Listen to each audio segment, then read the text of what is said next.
شہداء ملت جعفریہ حاضرین مجلس کے مرحومین سب کو یاد کرتے ہوئے ایک مرتبہ سورۃ الفاتحہ بسم اللہ الرحمن الرحیم الحمد للہ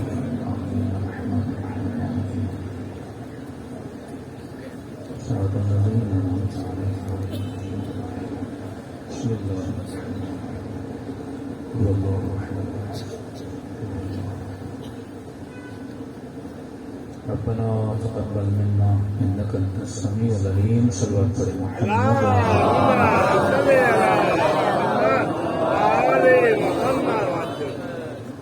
بسم اللہ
بسم اللہ الرحمن الرحیم رب اشرح لی صدری ویسر لی امری واحلل عقدۃ من لسانی یفقهوا قولی اما بعد فقد قال سبحانہ وتعالی فی محکم کتابہ بسم اللہ الرحمن الرحیم انما ولیکم اللہ ورسولہ والذین آمنوا الذین یقیمون الصلاة ویؤتون الزکاة وهم راکعون صلوات پر محمد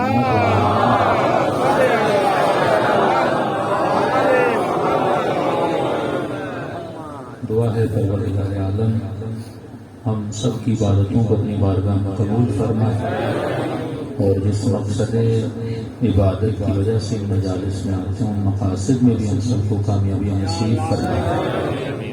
آواز کا باعث تھوڑا بڑھا دیں بارگاہ صلوات پر محمد.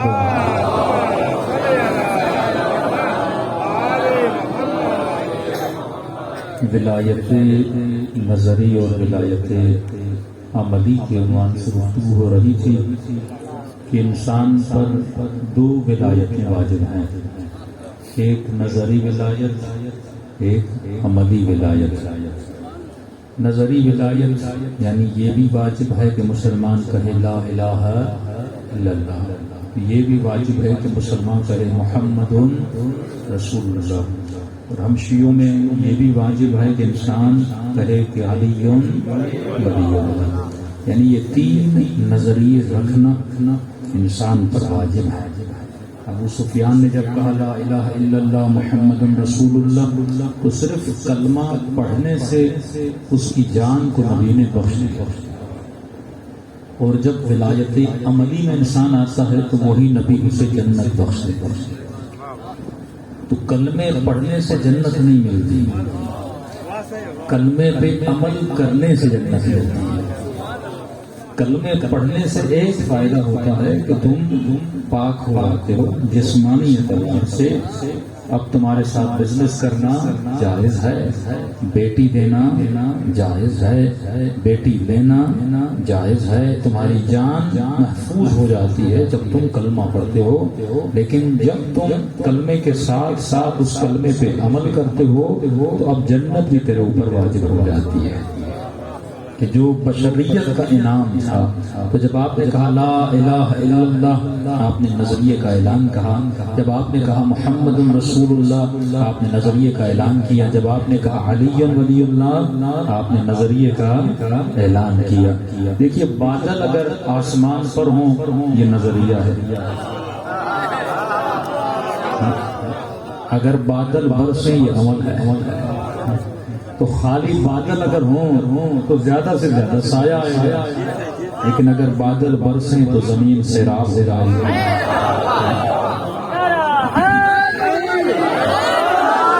تو ایک بندہ کہے میرا نظریہ ہے بادل ہوں تو بارش آتی ہے، ہم نے کہا نہیں، یہ نظریہ ہے، برسیں تو عمل ہے۔ تو علی علی کرنے سے زیادہ سے زیادہ یہ ہے کہ روح کو خوشی ملتی ہے، لیکن علی کی باتوں پہ عمل کرنے سے انسان کو جنت ملتی ہے۔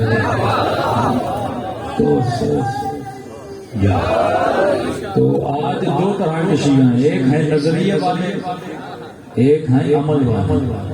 نظریے والوں کے پاس جاؤ گے علی علی بھی ہے، بھنگ بھی ہے، چرس بھی ہے، شراب بھی ہے، رشوت بھی ہے، گانا بھی ہے، بے حجابی بھی ہے، سب کچھ ہے۔ تو مولا فرماتے ہیں مکس دین علی والا نہیں ہوتا، علی والا خالص ہوتا ہے۔ بھائی وہ دودھ بھی تم کسی سے نہیں لیتے جس میں زیادہ پانی ہو، تو رنگ تو اس دودھ کا بھی سفید ہوتا ہے لیکن زیادہ پانی ہوتا ہے۔ تو زبان سے کر تو یہ بھی علی رہا ہوتا ہے لیکن اندر سے بندہ خالص نہیں ہوتا۔ زبان سے یہ بھی محمد کا کلمہ پڑھتا ہے لیکن اندر سے خالص نہیں ہوتا۔ تو جب تک بندہ خالص نہ ہو تو خالص دودھ کے خریدار زیادہ ہیں، خالص چیزوں کے خریدار زیادہ ہیں، خالص چیزوں کی ڈیمانڈ زیادہ ہے۔ اسی طرح خالص مومن کی بھی اللہ کی ڈیمانڈ بہت ہے۔ تو جتنے تم خالص ہوتے ہو اتنی تمہاری ڈیمانڈ ہوتی ہے۔ تو عقل سے سوچو نا، مارکیٹ میں ملاوٹ والی چیز کی بھی کوئی ویلیو نہیں ہوتی، تو ملاوٹ والے مومن کی ویلیو کہاں سے ہوتی؟ تو بندہ خالص مجلس امام حسین خالص بنانے کے لیے، تو میں نے کہا ولایت نظری کا ہونا بھی ضروری ہے، ولایت عملی کا ہونا بھی ضروری ہے، لیکن خالی نظریہ بندے کو کام نہیں دیتا۔ مثال کے طور پہ رسول خدا ایک جگہ سے گزر رہے تھے، ایک بوڑھی خاتون کو دیکھا کہ خاتون کہ اللہ کو مانتے ہو؟ کہ ہاں یا رسول اللہ، میرا نظریہ ہے کہ لا الہ الا اللہ کا صرف نظریہ کام کا نہیں ہے، یہ بتاؤ اللہ کو مانا ہے کہاں؟ کہے تو کہاں ہے؟ دلیل بھی تو دو. یہ نہیں کہ صرف رسول نے کہہ دیا ہے اور تم نے مان لیا کہ ہے. کہ نہیں، اگر ہے تو ثابت کر، کم از کم اپنے لیے ثابت کر کہ وہ ہے. جب تک تو ثابت نہیں کرتی تب تک تیرے نظریے کا کوئی فائدہ نہیں ہے. کہتے بوڑھی خاتون چرخہ چلا رہی تھی، میٹرک پاس بھی نہیں تھی، انٹر پاس بھی نہیں تھی، ایم اے پاس بھی نہیں تھی. بوڑھی خاتون، دنیا کا علم بھی اتنا نہیں تھا، لیکن اس نے اپنے اللہ کو اپنے طریقے سے مانا صحیح تھا. چرخہ چلاتے چلاتے ہاتھ کو روک لیا. کہتے یا رسول اللہ یہ دلیل ہے اللہ کے وجود پہ. نبی کے صحابی نہیں سمجھے، یا رسول اللہ یہ کیسی دلیل ہوئی؟ تب بتا میرے صحابیوں کو. کہنے لگے یا رسول اللہ جب چھوٹا سا چرخہ میں چلاؤں تو چلے، میں روکوں تو رک جائے. جب یہ چھوٹا سا چرخہ کسی چلانے والے کے بغیر نہیں چلتا تو پوری کائنات کسی چلانے والے کے بغیر کیسے چل سکتی ہے؟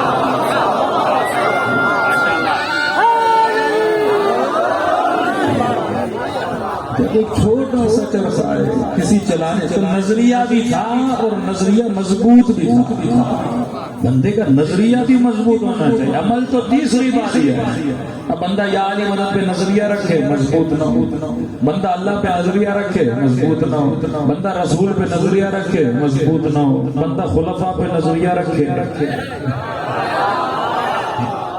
نظریہ مضبوط ہونا چاہیے. جس شے کو ہاتھو برہانکم، قرآن کہتا ہے مؤمن اے علی والے جب بھی بات کرو قرآن کے ساتھ بات کرو، دلیل کے ساتھ بات کرو. اگر دلیل نہیں تو بات نہیں. دلیل، امام بھی دلیل والا، اللہ بھی دلیل والا، نبی بھی دلیل والا، ہر چیز کے پیچھے دلیل ہوتی ہے. تو کہنے لگے یا رسول اللہ چھوٹا سا، اس کے توحید کا نظریہ تھا لیکن توحید کا نظریہ مضبوط تھا. اس نے لا الہ الا اللہ کہا تھا لیکن کہا بھی تھا اور عقل سے لا الہ الا اللہ کو مانا بھی تھا.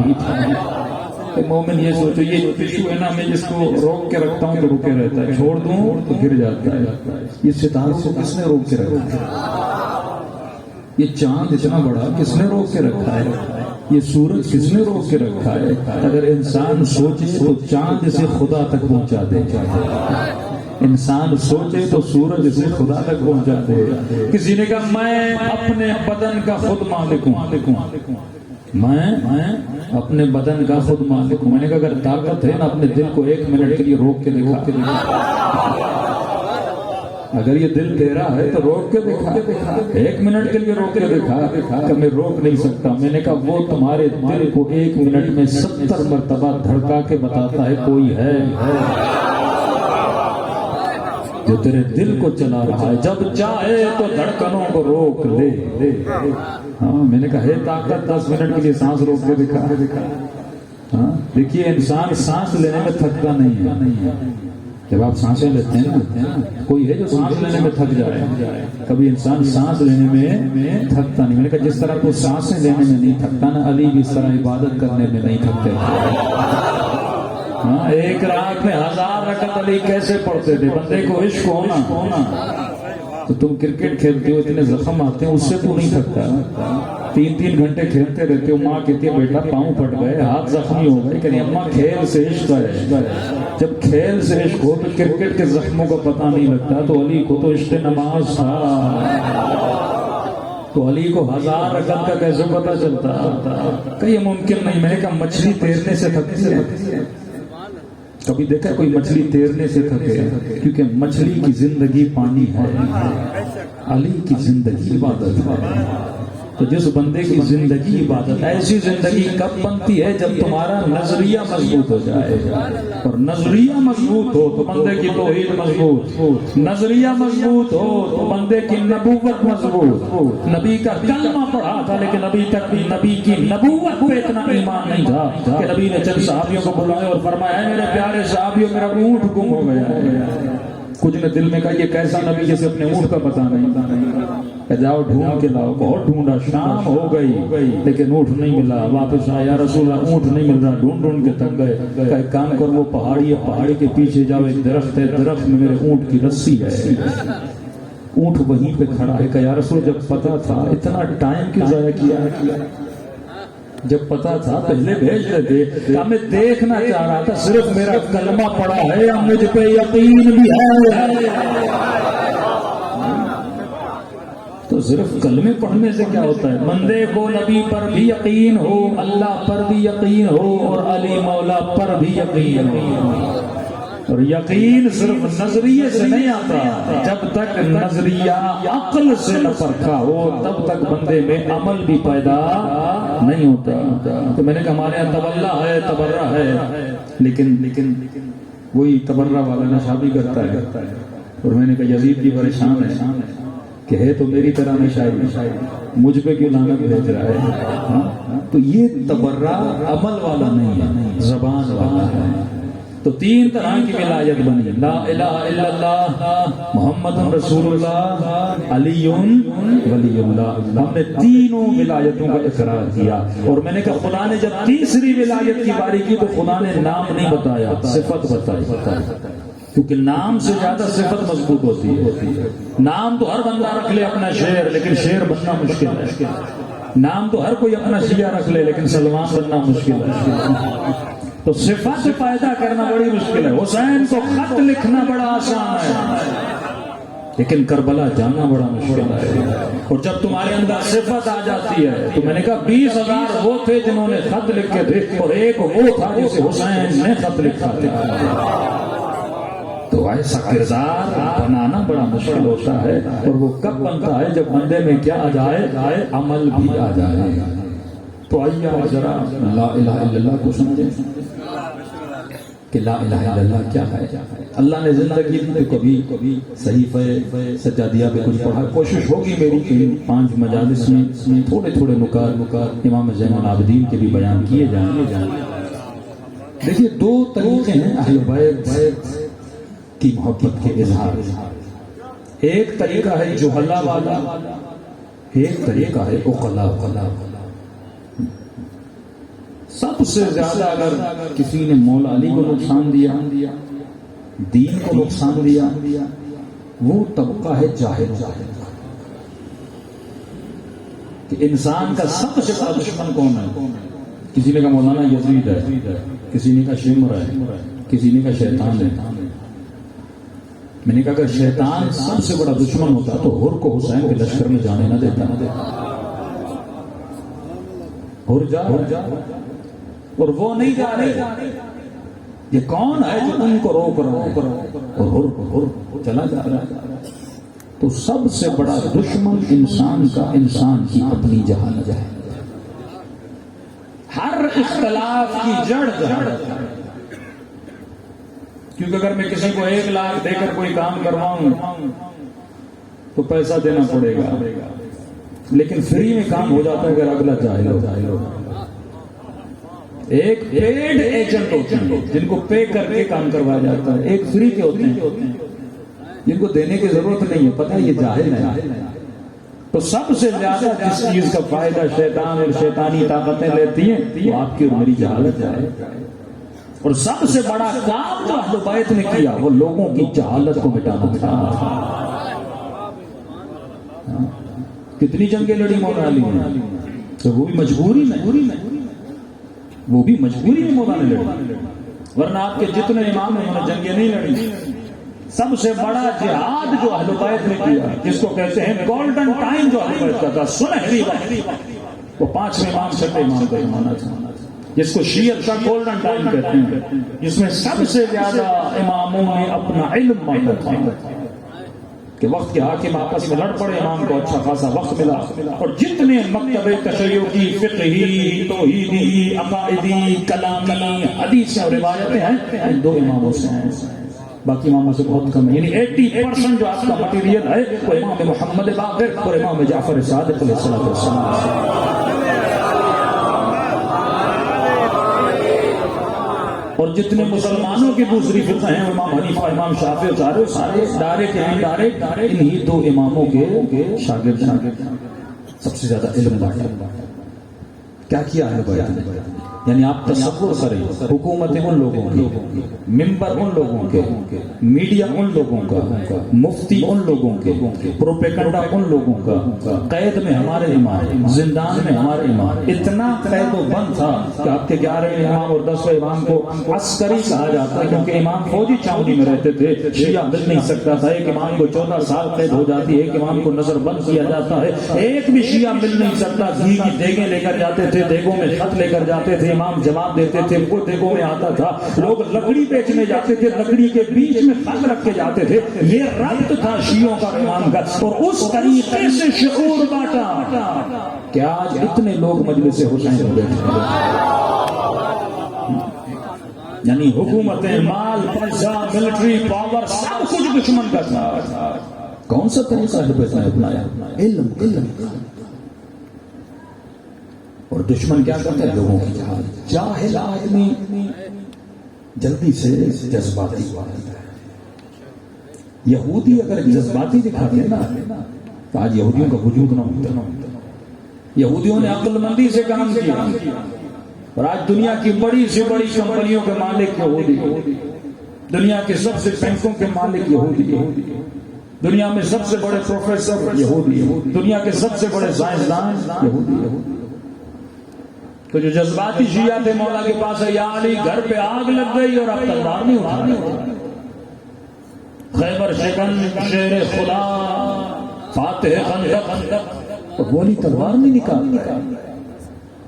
امام فرماتے ہیں مومن کی ایک نشانی ہے، مومن صفت رشد کا مالک ہوتا ہے، رشید ہوتا ہے، عقل مند ہوتا ہے، اسے پتا ہوتا ہے کہ کس وقت مجھے کیا کرنا ہے۔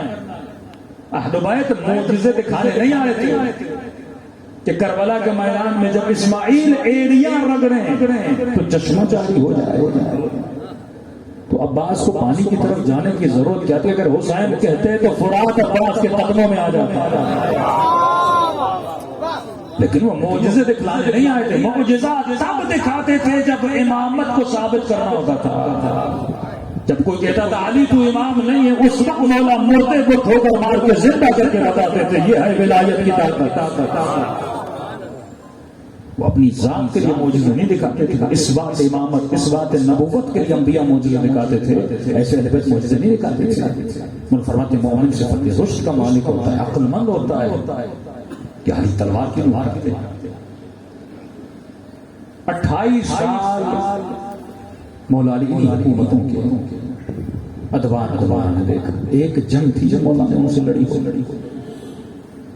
اور جب فتوحات کی باری آتی ہے، اسلام کے فتح کرنے کی باری آتی ہے، وہی شخص جس کو آپ کہتے ہو قاتل جناب سیدہ ہے، علی جاتے ہیں اسے مشورے دے رہے ہیں کہ کس طرح جنگ کو فتح کیا جا سکتا ہے، کیونکہ جنگ ذات کی جنگ نہیں تھی، فائدہ اسلام کا دیکھنا تھا۔ علی دیکھ رہے تھے فتح یہ کریں گے پر اسی ایران میں رہیں گے علی کے شیعہ، وہ فیوچر کو دیکھتے ہیں، مستقبل کو دیکھتے ہیں، جنگ ذاتی جنگ تو ہے نہیں۔ تو مومن ہوشیار ہوتا ہے، مومن کو پتا ہوتا ہے کس وقت میں مجھے کیا کرنا ہے، اور آج دشمن کیا کر رہا ہے؟ جذباتی مومنوں کو بھی چنگاری لگا رہا ہے، اور ہم بھی چلے جا رہے ہیں، نن ایشو کو ہم ایشو بناتے جا رہے ہیں۔ ایک چھوٹا سا فرقہ ہے، چھوٹا سا فرقہ کل ازم جماعتوں کا، اگر وہ کوئی بات کر بھی رہا ہے ہم اس بات کو شیئر کیوں کر رہے ہیں؟ یہاں کا تو سنی بھی عالی مدد کہتا ہے،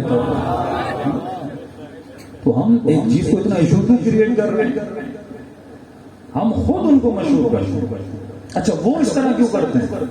یاد رکھیے جس طرح ایک بدنام ٹک ٹاکر ہوتے ہیں نا، 3 مہینے گم ہو جاتے ہیں، پھر کوئی ایسا گندا کام کرتے ہیں، پھر میڈیا پہ آ جاتے ہیں۔ ان کو آکسیجن چاہیے ہوتی ہے جینے کے لیے، کوئی کچھ اور ہے نہیں، نہ مدرسہ ہے، نہ تعلیمی ورک ہے، کچھ بھی نہیں۔ تو یہ مسلمانوں کو اسی طرح ابھارتے ہیں، بھائی تمہارے صحابہ کو گالیاں دے رہے ہیں، ان کے جذبات کو ابھارتے ہیں، یا آپ کے مولا کے لیے کچھ کہہ دیتے ہیں، یہاں سے آپ جذباتی ہو جاتے ہیں۔ تو مولا فرماتے ہیں وَإِذَا خَاطَبَهُمُ الْجَاهِلُونَ، جب جاہل مخاطب ہو نا جواب نہ دیا کرو۔ جاہل کا بہترین جواب خاموشی ہے، دو طریقے ہیں فضائل اہل بیت پڑھنے کے، دو طریقے ہیں دشمن علی کو رسوا کرنے کے۔ ایک طریقہ یہ ہے میں مولا کے دشمن کو ممبر سے بیٹھ کر گالیاں، وہ اشارے میں ہو یا کنائے میں ہو، سمجھ تو وہ بھی جانتے ہیں، اکثر ہمارے کنائے اشارے میں کہا جاتا ہے۔ دو طریقے ہیں نا، ایک طریقہ یہ ہے کہ میں مولا کے دشمن کو گالیاں کنائے میں، شاعری میں، اشارے میں، لیکن اس طریقے سے کیا ہوگا؟ نقصان ہوگا۔ وہاں کے جو جذباتی ہیں، یعنی میں دشمن کو بارود دے رہا ہوں۔ دو طرح کے بارود ہوتے ہیں، ایک ہوتا ہے بم والا، ایک ہوتا ہے مجلس والا، جو مفتی بانٹتا ہے، جو مولوی بانٹتا ہے، جو خطیب بانٹتا ہے، یہ بھی بارود ہوتا ہے۔ اس بارود سے کیا ہوتا ہے؟ فتنے اجاگر ہوتے ہیں، اختلافات بڑھتے ہیں، فرقہ واریت بڑھتی ہے، نفرتیں بڑھتی ہیں۔ وہ دو بچے جو ایک اسکول میں پڑھے، ایک دوسرے کے ساتھ دوست تھے، لیکن اسی بارود کے ذریعے یہی مسلمان کا بچہ مسلمان کا دشمن بن جاتا ہے،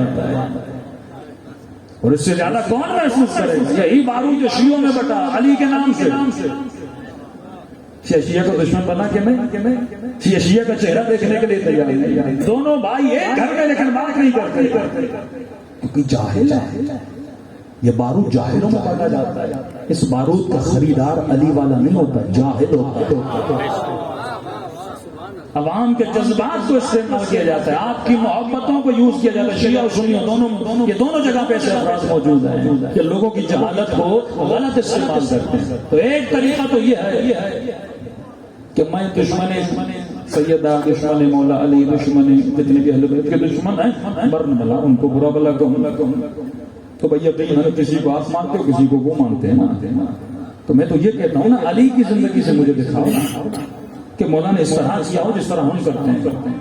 مولا نے ایک اور طریقہ اپنایا، تو ایک ہے دشمن کو برا بلا کہنا، جو بارود کی صورت میں ہمارے خلاف ہی استعمال ہوا، شیعہ مارے گئے، قتل کیے گئے، انہی جہلا ذاکروں کی باتوں کو اٹھایا، مولویوں کی باتوں کو اٹھایا اور شیعت پر کفر کے فتوے دیے۔ یہی اپنی پریس کانفرنس میں پروجیکٹر لگا کے ان ذاکروں کی ویڈیوز دکھا کے مگر بچ کے آنسو بہا کے شیعوں پہ انہوں نے کیا کیا؟ فتوے لگا، دیکھو یہ کہہ رہے ہیں، یہ کہہ رہے ہیں، یہ کہہ رہے ہیں۔ دوسرا طریقہ یہ ہے علی کا دشمن، یہ ہے علی۔ اب میں اپنی مجلس اس پہ پڑھوں یا اس پہ؟ ظاہر مجلس گھنٹے کی ہے، مجھے انرجی لگانی ہے، ظاہر انرجی لگانی ہے، تو ایک تو میں انرجی لگاؤں اس پہ، مولا کے دشمن کے بارے میں پڑھوں، اس سے کیا ہوگا؟ ہیٹ اسپیچ ہوگی اور معاشرے میں تفرقہ پھیلے گا۔ دوسرا یہ ہے میں علی کو پڑھوں، اتنا پڑھوں کہ یہ نظر ہی نہ آئے۔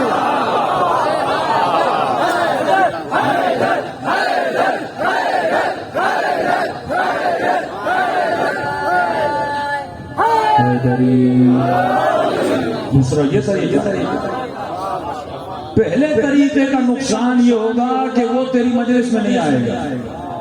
جب میں ایسا پڑھوں گا تو نہیں آئے گا، کہے گا وہ صحیح کیسے ہیں، ہیڈ اسپیچز دیتے ہیں، نفرت پھیلاتے ہیں، وہ آئے گا ہی نہیں۔ دوسرا طریقہ یہ اسے چھوڑ دے، تو اسے پکڑ اور اسے سنا علی کیا تھے، حسن کیا تھے، اسے صحیفے سجادیہ سنا، اسے چھٹے امام کی عقل کی باتیں سنا، اسے علم اہل بیت سنا۔ جب یہ دیکھے گا یہ اتنے عالم تھے تو یہ تو نظر ہی نہیں آئیں گے، خود بخود مکتب اہل بیت نہ جائے گا۔ اللہ نے انسان کو عقل دیا ہے، فطرت انسان میں خدا نے ایک چیز رکھی ہے، یا جا کے گھر میں جا کے فیل کریے گا، 6 سال کا بچہ ہو یا 60 سال کا بوڑھا ہو، فطرت انسان میں خدا نے چیز رکھی ہے، انسان پرفیکشن کو پسند کرتا ہے۔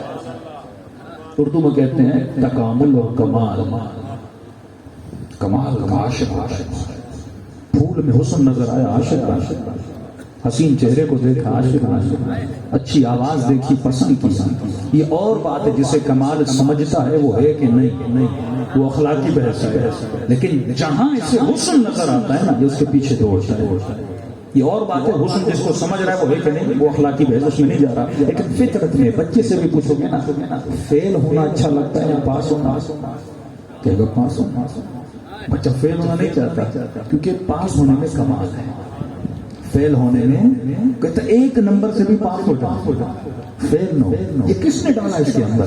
یہ اللہ نے ڈالا ہے، فطرت میں ہے. اب جب تم اس کو کمال علی کی صورت میں دکھاؤ،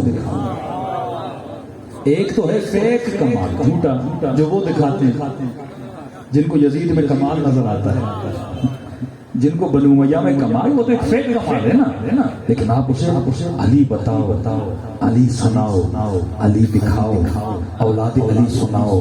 لوگ ایک دعائے کمیل پڑھ کے شیعہ ہو جاتے ہیں، ایک دعائے عرفہ پڑھ کے شیعہ ہو جاتے ہیں. ابھی تو وہ مطالب، ہمارا ٹائم ویسٹ ہو رہا ہے اس ممبر پہ کہ ہم دشمن کو سنا رہے ہیں، علی کو نہیں سنا رہے. اگر یہاں پہ صحیفے سجادیہ، دعائے عرفہ، جامع کبیرہ، امام توحید مفصل، اتنی حدیثیں، روایتیں، اتنا علم اہل بیت کا لوگوں کو پتا چلے، خود در اہل بیت پہ آ جائے.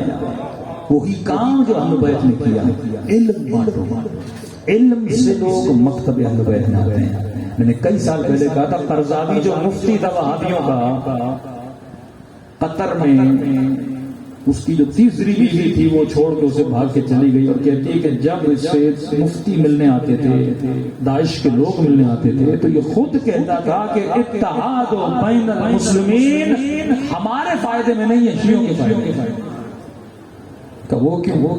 کہ بھائی اتحاد ہوگا تو ہمارے بچے ان کے ساتھ بیٹھیں گے، اور جب بیٹھیں گے تو علی والے بنیں گے نا. سارے لوگ شیعہ بنے مجلسوں کے ذریعے نا.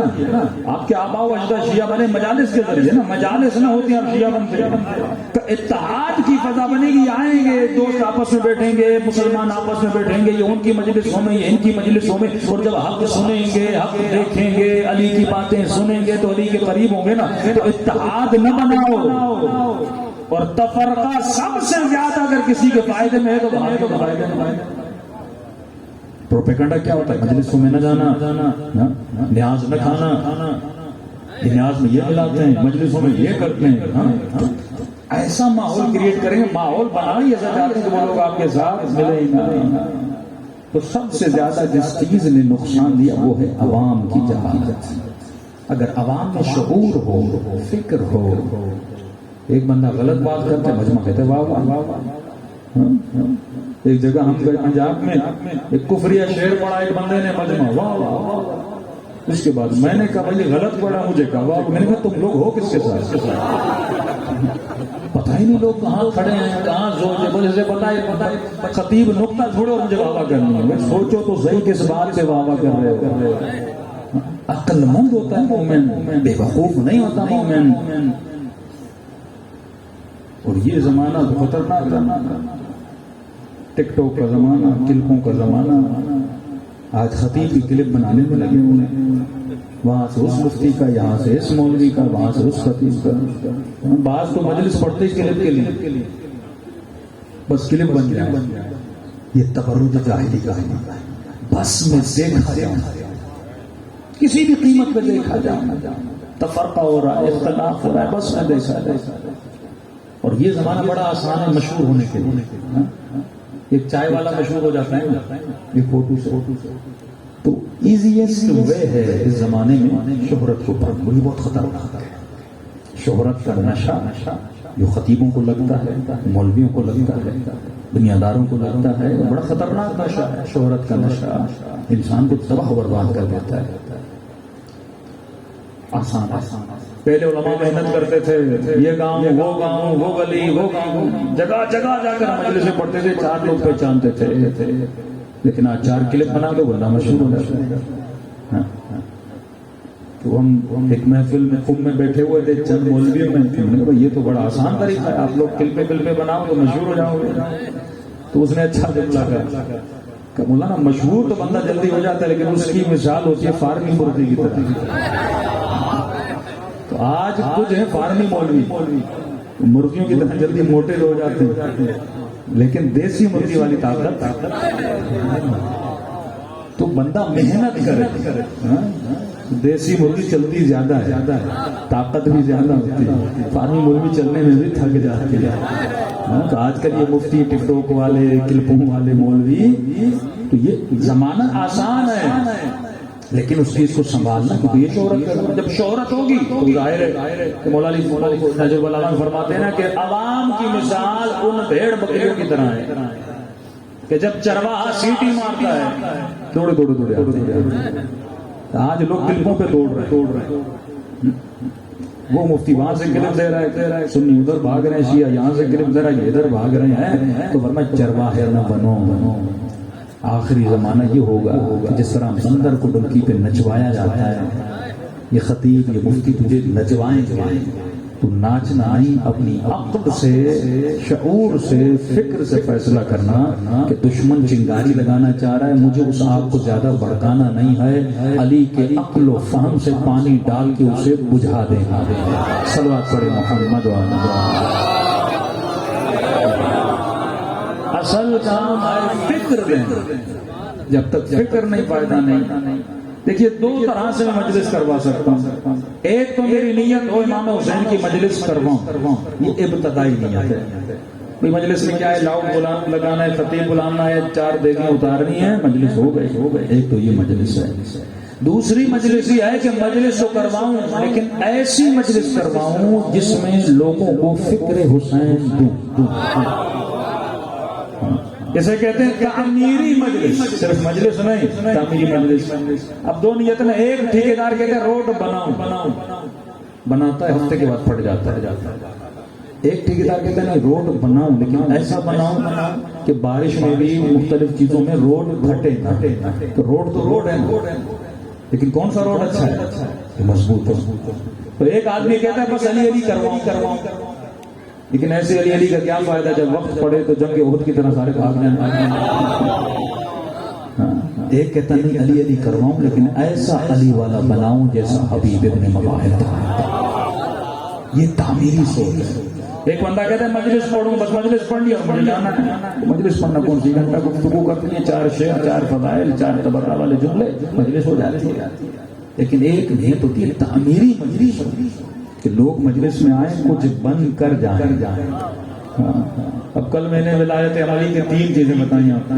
پہلی چیز لباس پاک ہو، دوسرا لباس شہوت نہ ہو، تیسرا بندے کا بدن بھی پاک ہو، تیسرا میں نے کہا کہ مومن اور علی والے کی نشانی ہے علی والا ہمیشہ دائم اب کتنے لوگ وضو کر کے بیٹھے ہیں، کتنے لوگ ہیں؟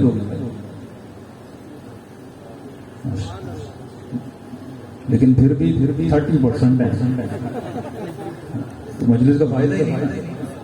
کل بتا رہا ہوں شیعہ کی نشانی یہ ہے بندہ دائم الوضو اور پھر بھی بے وضو ہو کے مجلس میں بیٹھے، مطلب مجھے کچھ سیکھنا ہے نہیں، گھنٹہ آنا ہے اور پرویز سمو صاحب کی دیکھ کھا کے چلے جانا ہے، اس مجلس کا کوئی فائدہ ہی نہیں کہ تم طاہروں کے گھر میں آئے ہو،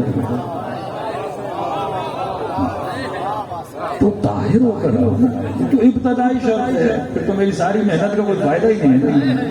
یعنی اگر میں علی کے لیے 3 منٹ وضو نہ کروں تو علی کے لیے جان کیا دوں گا؟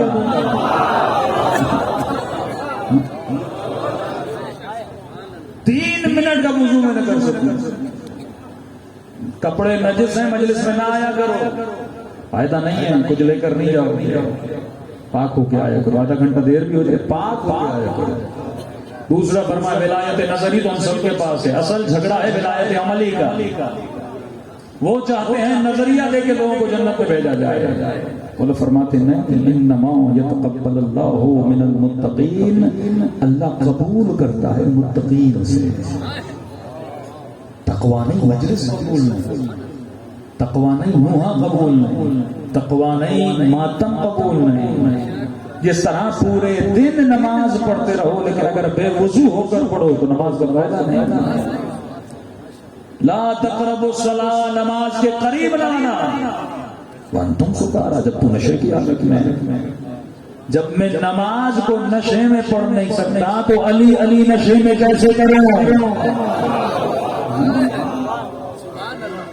تو شیعوں کا علی علی کی صلاح ہے نا، عبادت ہے کہ کوئی بھی عبادت ہوش سے کرو، نشے سے نہ کرو، عبادت ہوش کا نام ہے، عبادت ہوش کا نام ہے، جوش بھی وہ جو ہوش میں ہو، بندہ ہوش میں نہ جوش کا فائدہ کیا ہے؟ افضل ترین جس چیز کی وجہ سے تجھے انسان بولا گیا وہ تمہاری عقل ہے، یہ عقل ہے جو تمہیں انسان کہلوانے کے لائق بناتی ہے، اور ہر وہ چیز جو عقل کو نقصان پہنچا اسلام نے حرام ہے۔ جہالت عقل کی دشمن ہے، علم عقل کی غذا ہے۔ جاہل ہوگا عقل زائل ہوگی، علم ہوگا عقل بلند ہوگی۔ بچوں کو سکھائیے، عالم کے لیے ضروری ہے، ہمارے استاد کہتے تھے ایک صاحب امامہ عالم کے لیے ضروری ہے، بلکہ اخلاقاً واجب ہے کہ وہ ڈیلی بیس پہ 200 صفحے پڑھے، تب جا کے وہ معیاری عالم بنتا ہے۔ ڈیلی بیس پہ 200 صفحے، اور علی والے کے لیے ضروری ہے کہ وہ کم از کم 20 صفحے پڑھے۔ اگر نہ پڑھے اس کی زندگی فضول ہے، بیکار ہے۔ اگر آپ کا 1000 روڈ پہ گر جائے 3 دن بندہ مایوس ہوتا ہے۔ 5000 کا نوٹ پہلے بنا تھا نا، 20 روپے اور 5000، کئی لوگوں نے کہا مولانا دینے 20 سے 5000 دے دی ایک جیسے تھے نا، تو بندہ 5 دن آدھا بخار میں ہوتا کہ 5000 گم ہو گئے، 5000 غلطی سے دے دیے، تو کیوں پریشان ہوتے؟ کیونکہ پیسے کی ویلیو ہے، قدر ہے تمہاری زندگی میں، اور جب پیسہ گم ہوتا ہے تو دکھی ہوتا ہے۔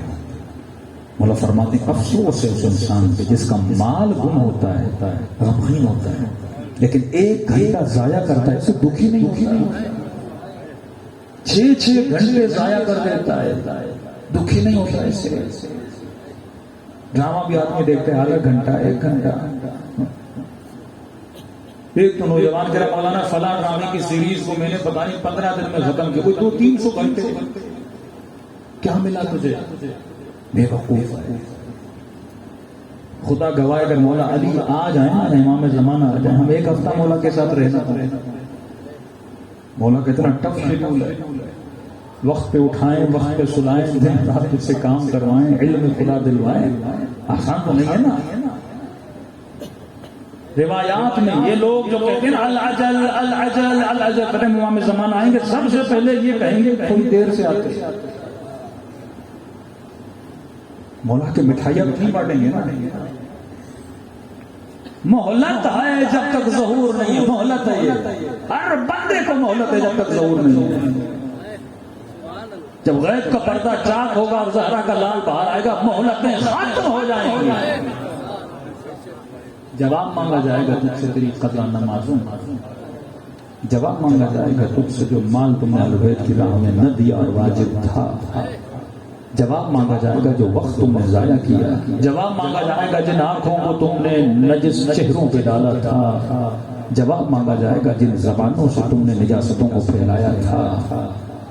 مہلت کا زمانہ نہیں، سخت ترین حکومت اگر ائمہ میں کسی کی ہوگی امام زمانہ کی ہوگی، سزاؤں کا زمانہ۔ فرمایا 5000 کی ویلیو ہے لیکن 1 گھنٹہ وقت کی ویلیو نہیں ہے، تو کم از کم علی والا دن میں 20 صفحے پڑھے۔ کچھ نہیں پڑھ سکتے، قرآن پڑھ 20 صفحے، نہج البلاغہ پڑھ، صحیفہ سجادیہ پڑھ۔ علی والے کے گھر جاؤ تو ہر چیز ہے، ٹی وی ہے، اے سی ہے، پنکھا ہے، چارپائی ہے، بیڈ ہے، لیکن علی والے کے گھر میں کتاب نظر نہیں آتی۔ یہ کیسا علی والا ہے؟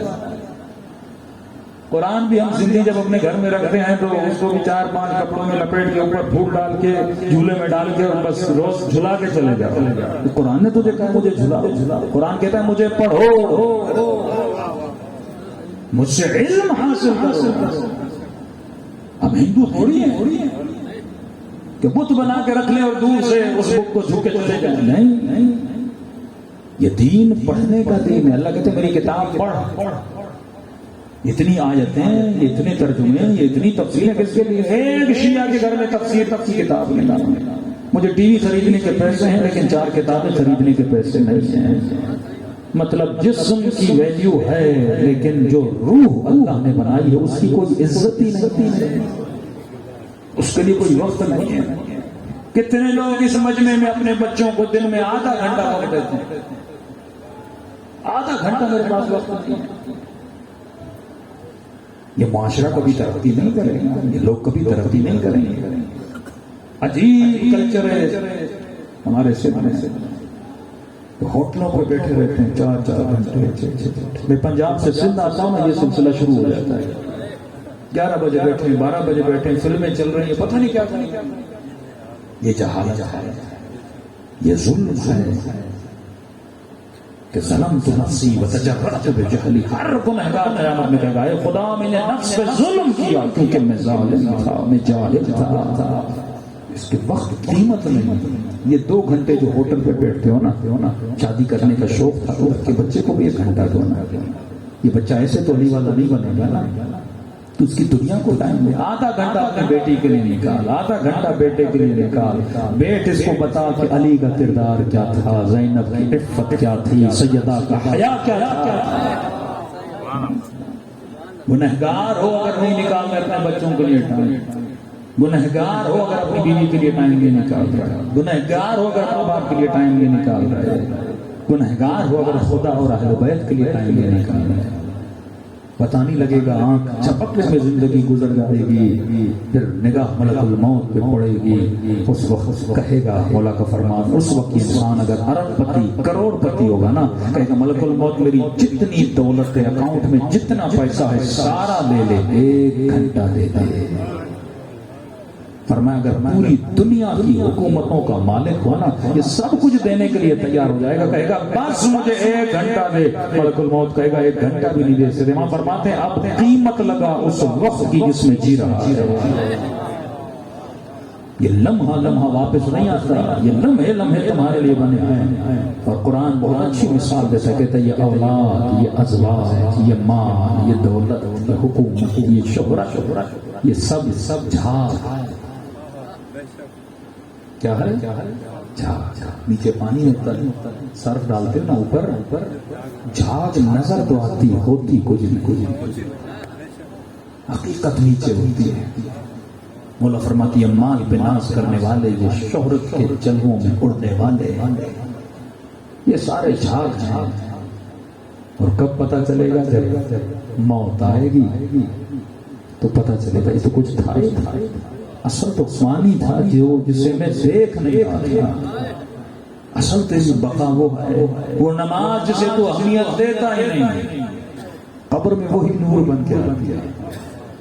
اللہ فرماتے زندگی میں 2 رکعت نماز کی خلوص کی پڑی ہوگی نا، ایک نورانی فرشتہ دیکھے گا. وہ اندھیری رات جس میں بیٹا، بیوی، اولاد، دوست وہ سب چھوڑ کے چلے جائیں گے. ایون پہلی رات بھی تیری قبر پہ تیرا بیٹا نہیں بیٹھتا، گھر جا کے سو جاتا ہے. پر اس اندھیری رات میں ایک نورانی فرشتہ آئے گا. تو پوچھے گا مجھے اولاد چھوڑ کے چلی گئی، بیوی چھوڑ کے چلی گئی، دوست چھوڑ کے چلے گئے، بڑے بڑے یاریوں کے وعدے کرنے والے چھوڑ کے چلے گئے، تو کون ہے؟ آواز آئے گی میں تیری وہ نماز.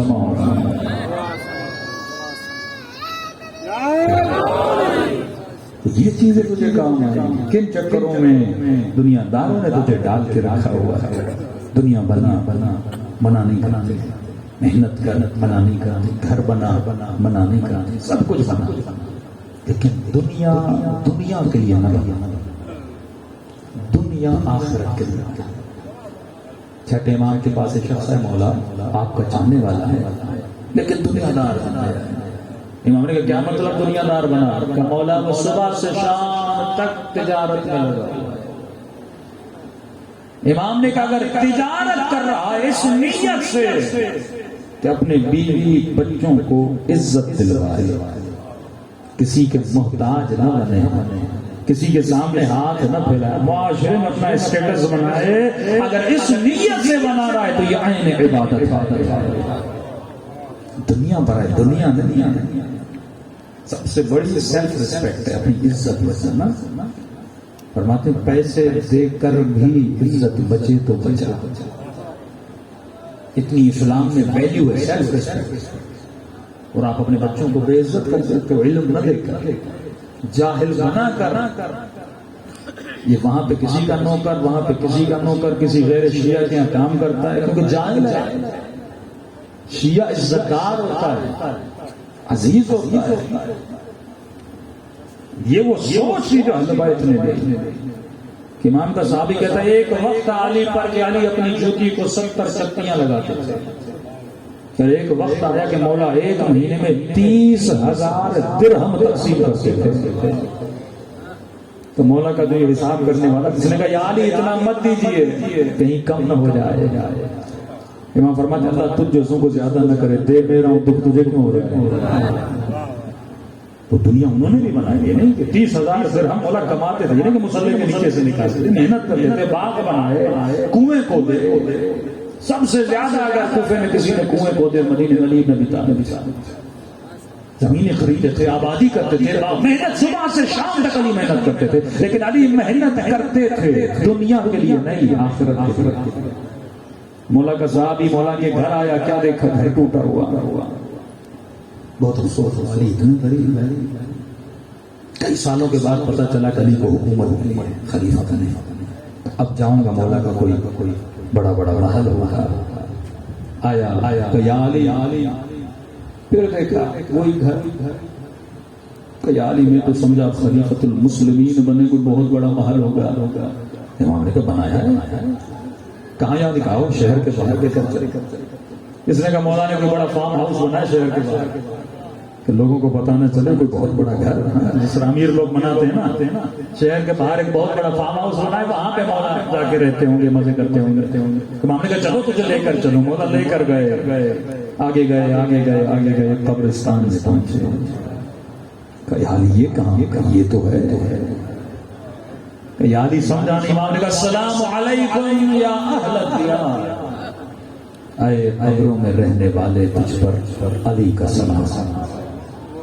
اگلا جملہ بس فرق یہ ہے کہ تم تھوڑی دیر پہلے چلے گئے، علی تھوڑی دیر بعد آنے والے. فرق یہی ہے کہ وہ پہلے گئے، ہم تھوڑی دیر بعد ان سے مل جائیں گے. کہ مولا میں نے کہا آپ نے بڑا گھر بنا. امام نے فرمایا یہاں جو بھی گھر بنا تھا کتنے سال رہتا؟ 20 سال، 25 سال، 30، 60، 70 سال. آخر میں تو اس گھر کو چھوڑنا تھا نا. فرمایا گھر وہ بنا جس میں ہمیشہ. علی نے یہاں گھر نہیں بنایا، جنت میں آنا علی کا گھر آ کر دیکھنا.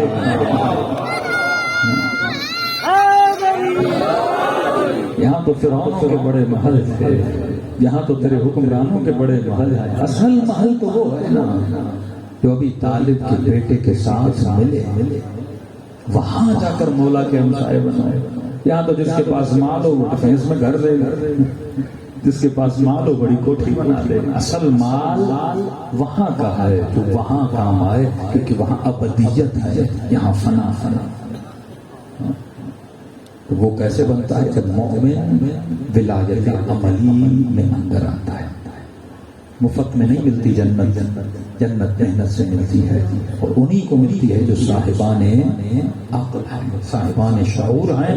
آج سب سے زیادہ جو ہمیں چیز نقصان دے رہی ہے وہ جہالت ہے. جہالت علم سے، شعور سے بڑھتی ہے، اور علم تب تک بڑھتا نہیں جب تک آپ پڑھو گے نہیں. مجلس 1 گھنٹے کی ہوتی ہے، لیکن جب تک ڈیلی ایک کتاب نہ پڑھو، علم حاصل نہ کرو، تب تک علی کے نوکر نہیں بن سکتے. سب بات کرے محمد.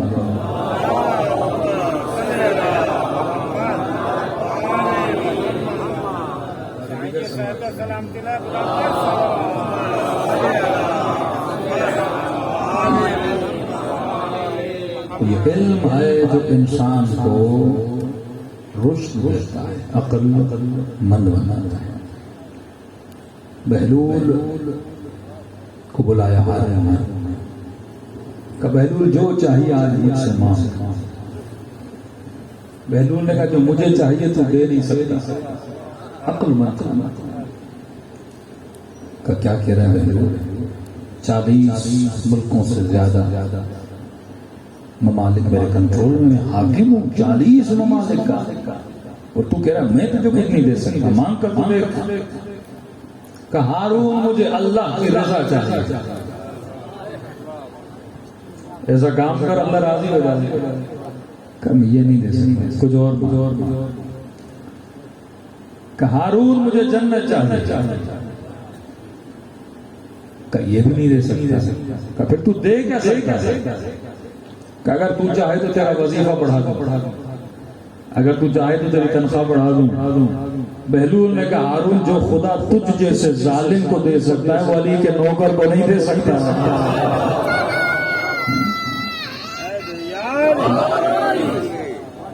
تو یہ ہے عقل مند بندے کا فیصلہ. علی والا ظاہر دین نہیں ہوتا، جلدی سے جذباتی نہیں ہوتا، اس کا دماغ ٹین کے ڈبے کی طرح نہیں ہوتا۔ تو میں نے کہا دو طریقے ہیں اہل بیت کو پڑھنے کے، ایک ہے دشمن کو برا بھلا کہو، دوسرا یہ ہے کہ علی کو اتنا پڑھو کہ دشمن غائب بھی ہو۔ تو نظر کچھ ہے ہی نہیں ان میں، واقعی کچھ نہیں ہے۔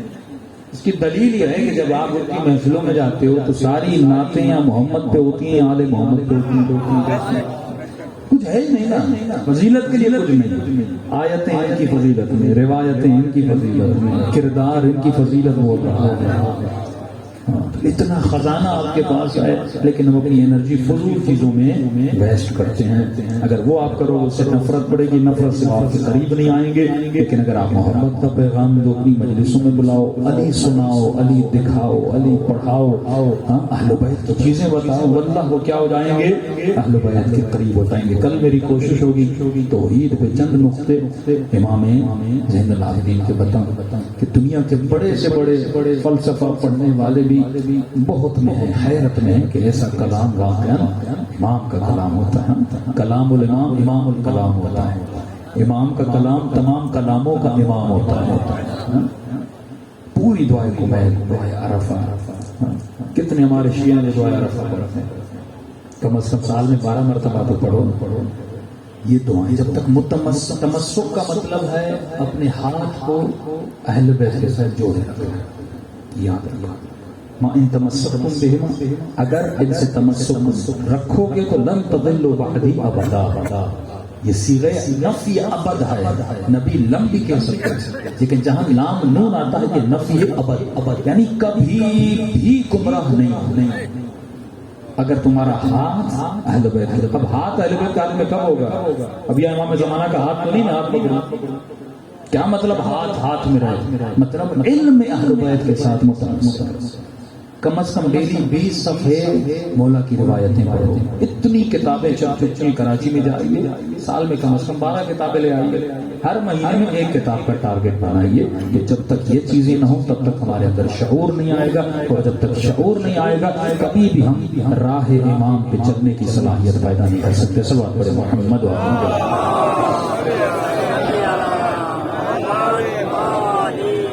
دوسری ہم نے کل بتایا کہ ولایت عملی نظریہ ماشاءاللہ سب کا، لا الہ الا اللہ محمد رسول اللہ علی اللہ، یہ سب کا نظریہ ہے۔ اب ہے ولایت عملی۔ عملی کی پہلی شرط ہم نے بتائی، علی والا علی والی ابتداء طہارت ہے۔ اہل بیت اگر اہل بیت بنے ہیں طہارت کی وجہ سے، انما یرید اللہ لیذہب عنکم تطہیرا، یہ کیوں بنے؟ کیونکہ اللہ نے ان کو طاہر بنایا ہے۔ یہ درجہ تک ملتا ہے جب بندہ طاہر بنتا ہے۔ اگر کوئی ان کی طہارت کا قطرہ بھی لے لے تو اہل بیت اسے صاحب کرامت رہا۔ تو طاہر کیسے بنیں گے؟ ابتدا ہے کہ تمہارا لباس پاک و پاکیزہ ہونا چاہیے۔ نجس لباس کبھی علی والا نہ پہنے، نجس لباس پہنتے ہو شیاطین تم پر حملہ کرتے ہیں، نجس لباس پہنتے ہو غیبات تمہارے پر حملہ کرتی ہیں۔ لیکن جب پاک رہو گے کسی بھی دنیا کی غیبی طاقت میں طاقت نہیں کہ تمہارے اوپر غلبہ کر سکے، کیونکہ اشرف المخلوقات ہو تم خود کو اصل بناتے ہو، اس نے تو اشرف بنایا ہے۔ جب تم نجاستوں میں جاتے ہو تو خود کو ذلتوں میں ڈال دیتے ہو، اور طہارتوں میں آتے ہو تو خدا فوج سے تمہیں عرش کے لے کر چلا جاتا ہے۔ تو ابتدا یہ ہے کہ مومن کا لباس پاک ہونا چاہیے۔ دوسرا ہم نے کل کیا مطلب لباس شہوت، لڑکا یا لڑکی شہوت کا لباس نہ پہنے، نازک لباس، پتلا لباس، ٹائٹ لباس، اس نیت سے کپڑا پہنوں کہ اگلا بندہ میری طرف اٹریکٹ ہو۔ ایک گھنٹہ نوجوان آئینے کے سامنے کھڑا ہو جاتے ہیں، کیوں؟ پہلے نہیں کھڑا ہوتا تھا، جب سے کالج گیا ڈیلی خود کھڑا ہو جاتا۔ کس کے لیے خود کو حسین بنا رہے ہو؟ نامحرموں کے لیے۔ 4 لڑکیاں دیکھیں اس لیے قرآن کہتا ہے خذوا زینتکم، اپنا حسن مسجد میں لے آؤ۔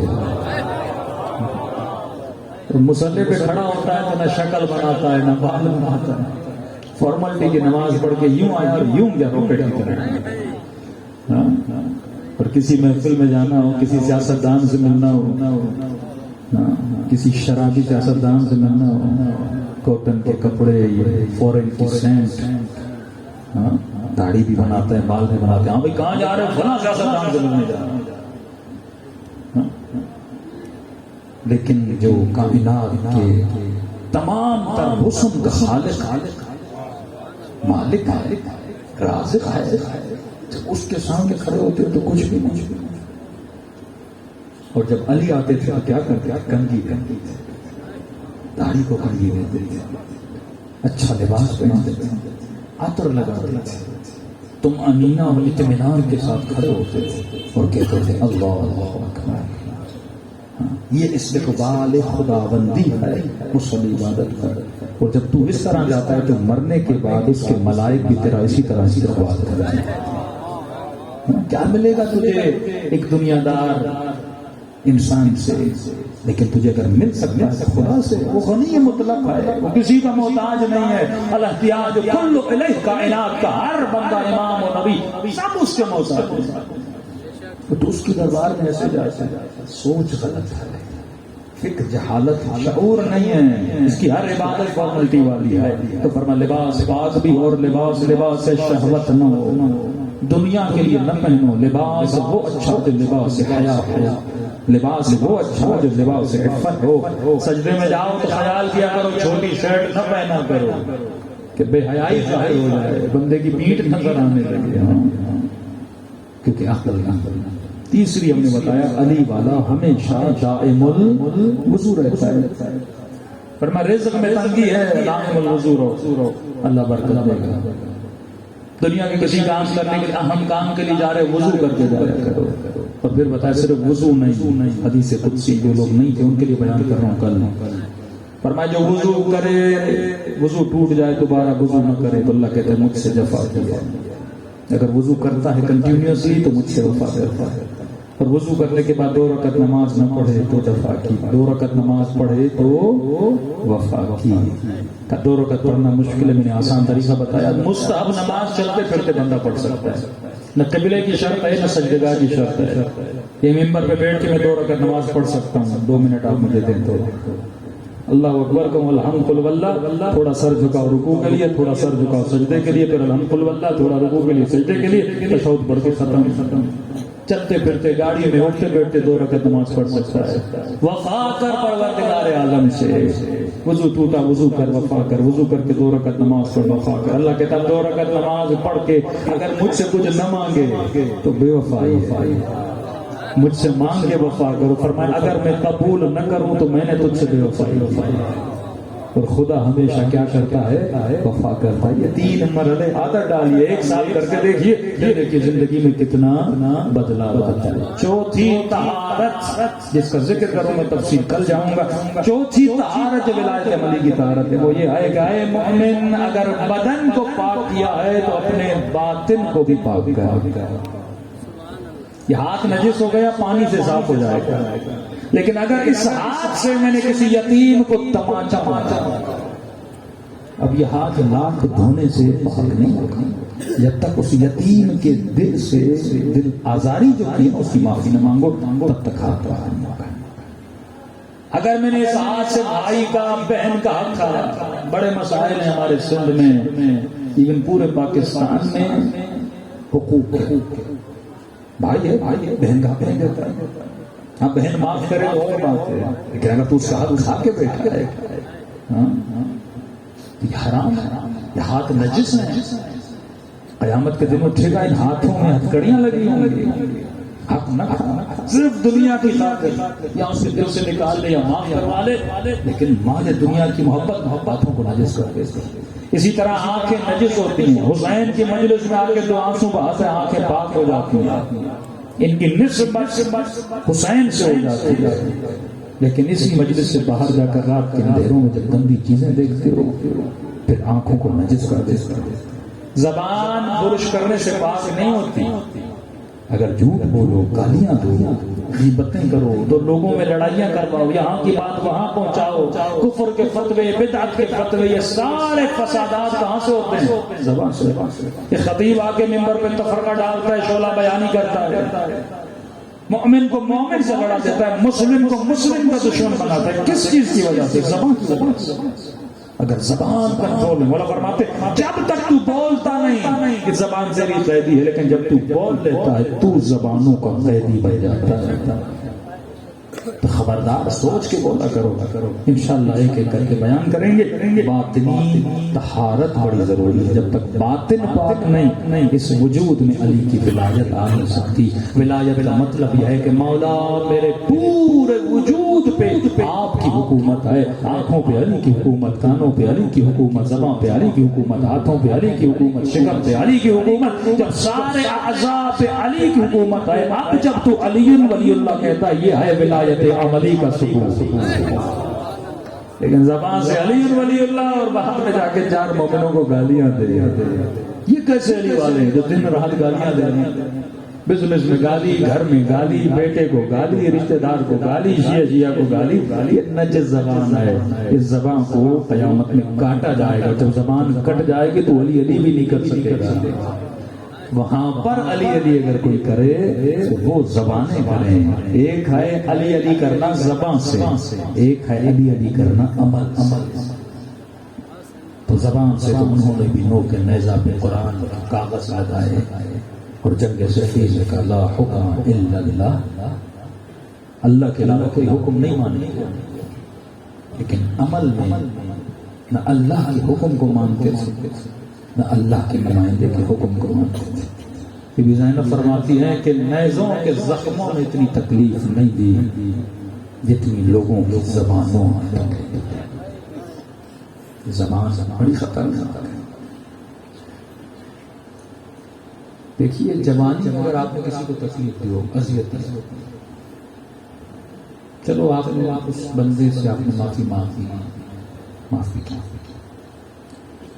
لیکن وہ دکھ جو آپ نے اسے جوانی میں دیے, وہ ڈپریشن, وہ ٹینشن جو دیے, اس نے جو اٹھایا, تو بڑھاپے میں اس کا اظہار ہوتا ہے. وہ بندہ جب 50 کا ہوتا ہے, 60 کا ہوتا ہے, تو وہ دل کا مریض ہو جاتا ہے, بیمار ہو جاتا ہے. کیوں؟ ڈاکٹر کہتے ہیں کہ جوانی میں جو دکھ ملے نا, یہ گھروں میں جو جھگڑے ہوتے ہیں, یہ خواتین کو سوچنا چاہیے, بزرگوں کو سوچنا چاہیے. جب آپ تکلیف دیتے نا, جوانی میں تو پتہ نہیں لگتا, لیکن آپ مر گئے, آپ نے بندے کو تکلیف دی, آپ مر گئے, 20 سال کے بعد وہ بندہ بوڑھا ہوا, اور اس جوانی کی تکلیف کی وجہ سے کیا ہو گیا, دل کا مریض ہو گیا. اب قیامت میں برزخ اس بندے کو عذاب ہوگا, کیونکہ اس کو یہاں تکلیف ہو رہی ہے اس کی وجہ سے. تو مثقال ذرۃ خیرا یرہ ومثقال ذرۃ شرا یرہ. نیکی بھی تا قیامت چلتی ہے, بدی بھی تا قیامت چلتی ہے. کیوں فرمایا اول الظالمین؟ فرماتے امام حسین حملہ کرتے تھے, حملہ کرنے کے بعد واپس آتے تھے, ایک اونچی جگہ تھی, وہاں پہ آ کے رک جاتے تھے اور آواز دیتے تھے لا حول ولا قوت الا باللہ. پھر جاتے پھر آتے پھر آواز دیتے تھے لا حول ولا قوت الا باللہ. کہ مولا امام حسین ایسا کیوں کر رہے تھے؟ کہ حملہ کرتے تھے, واپس آتے تھے, کیونکہ بیویاں خیموں کے پردے اٹھا کے دیکھتی تھی. آخری امام حسین بچے تھے کہ حسین زندہ بھی ہے کہ نہیں. تو آواز دے کے بیویوں کو بتاتے تھے کہ حسین ابھی زندہ ہے. کئی مرتبہ گئے, تھک جاتے تھے, واپس آتے تھے, پھر آواز دیتے تھے اے ام کلثوم ابھی حسین زندہ ہے, یا اخت زینب ابھی حسین زندہ ہے. پر میں جب آخری بار آئے لا حول ولا قوت الا باللہ کہا, اور تھوڑی دیر کے لیے اپنے گھوڑے پر امام حسین نے کچھ سانسیں لیں کہ تھکاوٹ دور ہو جائے. لوہے کا وزن, تلوار کا وزن, صبح سے شام تک لاشیں اٹھا کر تھک جاتا ہے. کہتے ہیں اتنے میں ظالم نے دیکھا کہ حسین روکے ہیں, اس نے موقع لیا, پتھر لیا اور امام حسین کی پیشانی پہ لگا دیا. معصوم فرماتے ہیں کوفی پتھر بڑے لیتے تھے, توڑتے تھے, ان میں جو نوکیلے پتھر ہوتے تھے وہ مار دیتے تاکہ خون بہے. خون بہتا ہے تو انسان سست ہو جاتا ہے, تاکہ حسین ہم پہ حملہ نہ کر سکے. فرماتے ہیں پہلا پتھر مارا امام حسین کی پیشانی سے خون. فرماتے ہیں اتنا خون تیزی سے جاری ہوا کہ بابا نے آستین اٹھائی تاکہ پیشانی سے خون کو صاف کرا, اور جیسے آستین بلند کی تو ایک ظالم نے تیر مارا میرے بابا کی سینے سے. فرمایا اتنا تیر کا زخم گہرا تھا کہ تیر آر بار ہو گیا. پھر مولا نے آگے سے نکالنے کہا، نکلا نہیں، ہاتھ پیٹھ کی طرف لے کر پیچھے سے توڑا، جیسے ہاتھ پیچھے لے گئے ایک ظالم نے سائڈ سے گرز مارا۔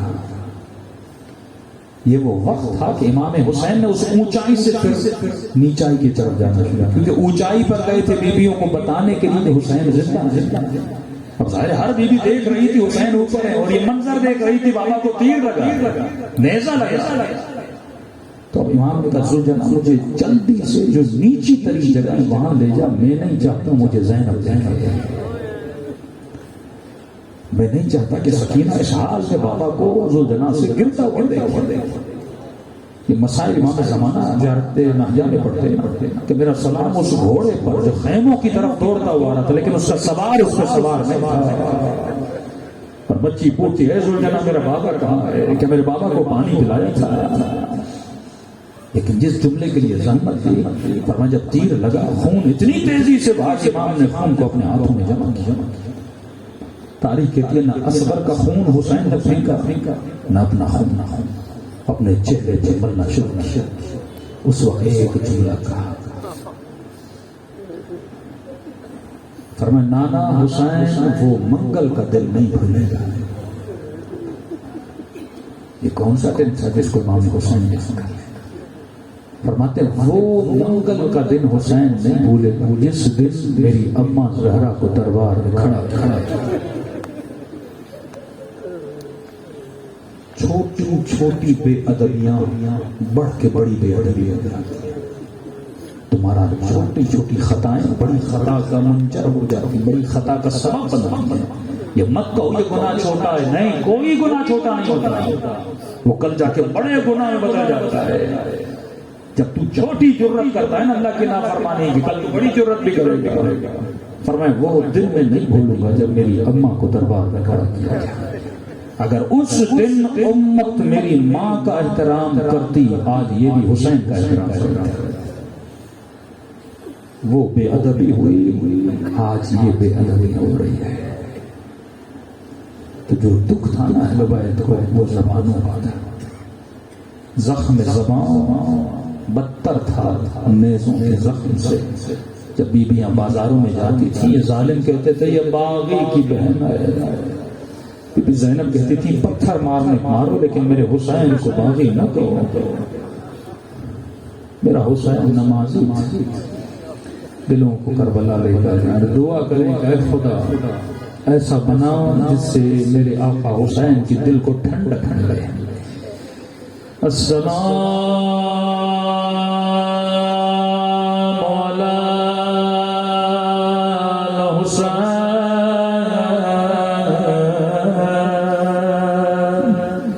وعلی علی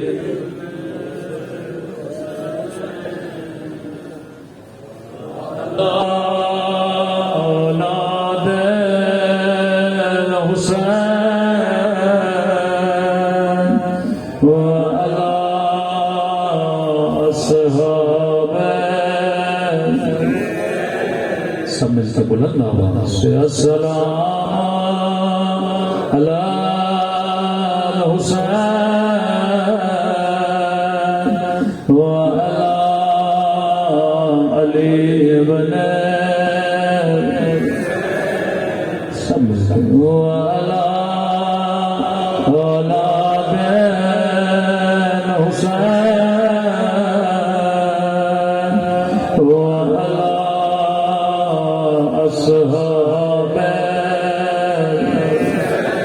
حسین کی صدا بلند ہو السلام علی الحسین وعلی علی بن وعلی اولاد وعلی اصحاب میرا سلام ہو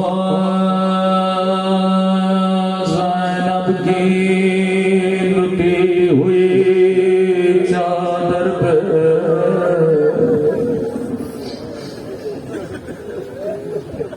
میرا سلام ہو سکینہ کے زخمی کانوں پہ میرا سلام ہو، رباب کی اجڑی ہوئی گودی پہ میرا سلام ہو، سید سجاد کی زخمی کمر پہ میرا سلام ہو، سکینہ کے جلے ہوئے کردے پہ بڑے خوش نصیب ہو، کیونکہ تجھے رونے سے کوئی روکنے والا نہیں ہے۔ لیکن جب حسین کی بچی روتی تھی شمر تماچے مارتا تھا، ظالم تادیان مارتا تھا، کسی نے کہا مولا اتنا سکینہ کو کیوں مارتا تھا؟ کیا شمر کی اپنی بچی نہیں تھی؟ فرمایا بچی تھی، لیکن اگر کوئی تجھے بہت زیادہ تکلیف دینا چاہے وہ تجھے نہیں مارے گا، تیرے سامنے تیرے بچے کو مارے گا۔ یہ ظالم جانتا تھا ہم سکینہ سے بڑا پیار کرتے ہیں، جب بھی میرے دل کو دکھانا تھا یہ میرے سامنے سکینہ کے دروازے بتا۔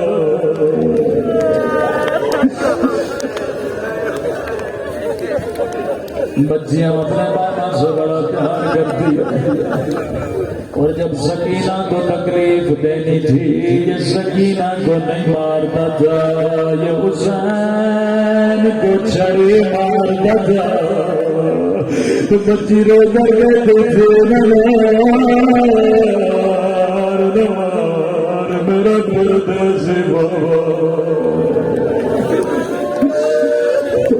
میرا تین دن کا پیاسا بابا۔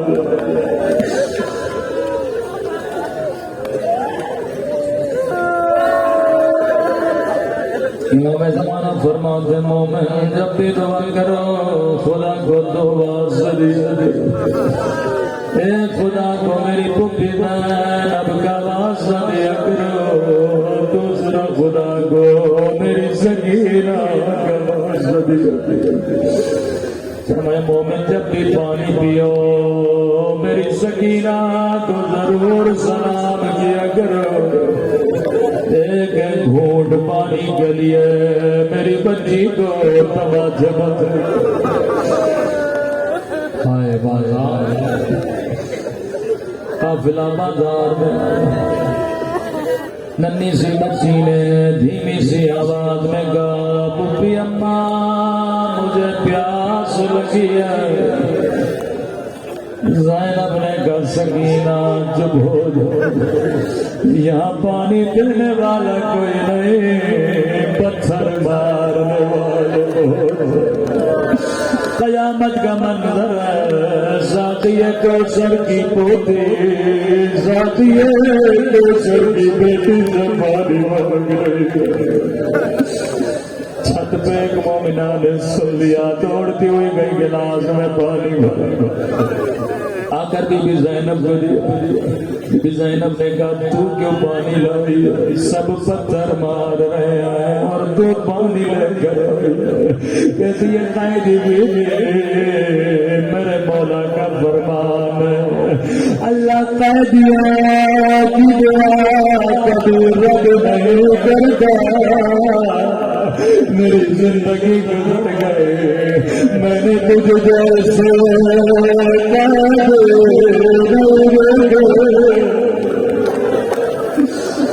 بی بی زینب نے پانی سکینہ کو دیا۔ ننھی سی بچی نے پانی پینا جا کے دیا، قائدی بیوی جب تیری بچی پانی پی لے میرے لیے کچھ دعائیں کر۔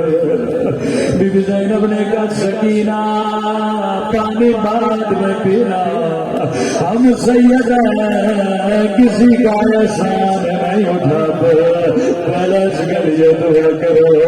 روایت کے جملے بچی نے اپنا چہرہ اٹھایا کہ پتا کون سی دعا کرو. جیسے سینے کا زخم ڈالے زخمی سارے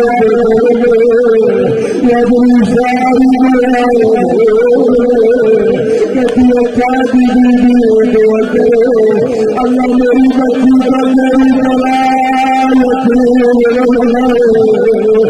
شکیلا نے رو کر میرے اللہ تجھے میری یقینی کا راستہ کسی بچی کا میری طرح یقین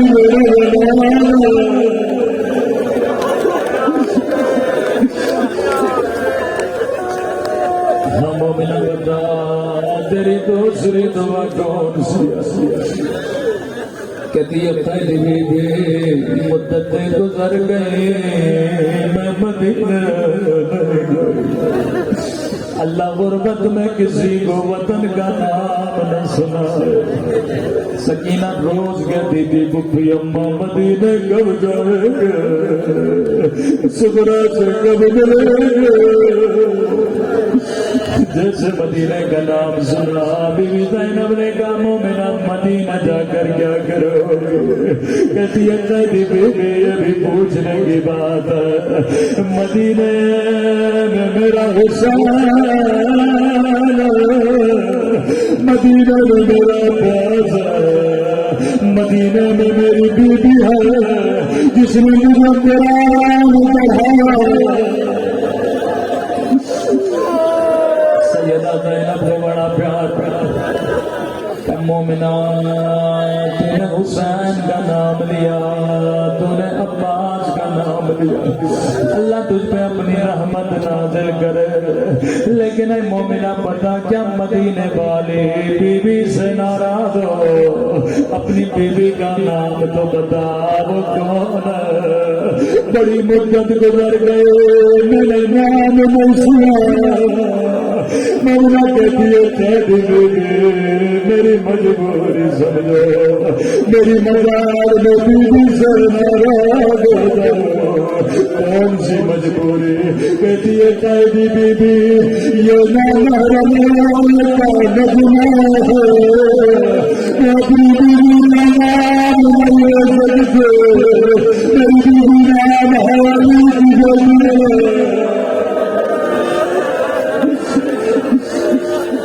زینب کا بڑا پیار ہے.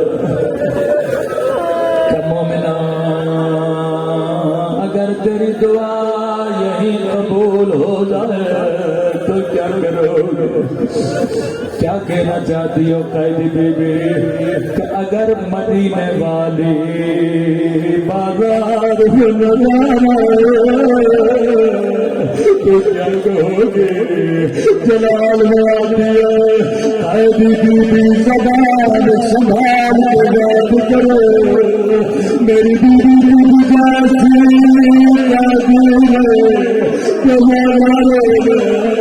جیسی کتنا کرنا کا جلالا اپنے چہرے سے بالا سے ہٹایا حبیبہ نہیں پہچانا.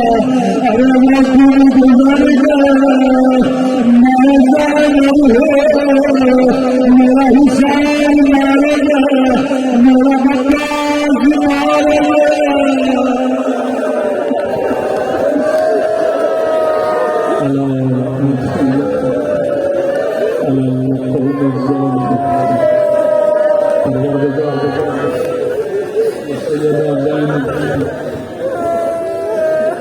لٹی ہوئی چادر سے خدا سب کے صغیرہ کبیرہ گناہ معاف فرما.